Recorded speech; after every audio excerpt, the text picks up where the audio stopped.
यहाँ पे हम लोग देखें तो आप यहाँ देखो आइसोटोनिक सोल्यूशन लिखा हुआ है, यहाँ देखो डिफ्यूजन लिखा हुआ है, ठीक। और यहाँ पे पूछा नॉट करेक्ट, ठीक है।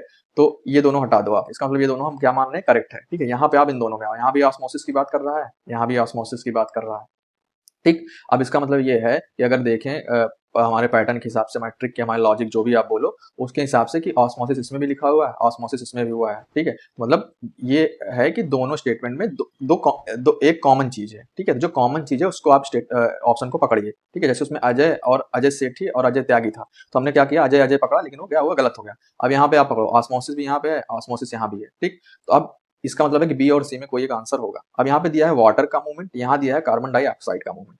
अब कैसे निकालेंगे, और लॉजिक लगाओ इसमें, ठीक है। अब हमने फोर्थ स्टेटमेंट को क्या माना है, सही माना है, ठीक है। यहाँ पे किसकी बात हो रही है, ऑक्सीजन की। तो ऑक्सीजन और कार्बन डाइऑक्साइड आपने पढ़ा है कि लंग्स वगैरह में, एल्वियोलाई में जब एक्सचेंज होता है ऑक्सीजन और कार्बन डाइऑक्साइड का, तो हम लोग उसको साथ में पढ़ते हैं, O2 और CO2, ठीक है। यहाँ पे एक्सचेंज होता है एल्वियोलाई में, लंग्स में। तो इसका मतलब है कि जैसे ऑक्सीजन का अगर एक्सचेंज हो रहा है, मूवमेंट हो रहा है, हो सकता है ऐसे कार्बन डाइऑक्साइड का भी हो, ठीक है। हो सकता है हम गलत भी हो, लेकिन यहाँ पे क्या करना, को लगा के आना है। तो हम यहाँ मानेंगे कि अगर इस स्टेटमेंट को हम सही मान रहे हैं कि ऑक्सीजन जो है वो डिफ्यूजन के थ्रू होता है, यहाँ कार्बन डाइऑक्साइड को भी हम क्या मान लेंगे कि डिफ्यूजन के थ्रू होगा, और आंसर लगा देंगे बी, ठीक। ये तो नहीं पता है कुछ भी, ठीक है, लेकिन हमको क्वेश्चन छोड़ के नहीं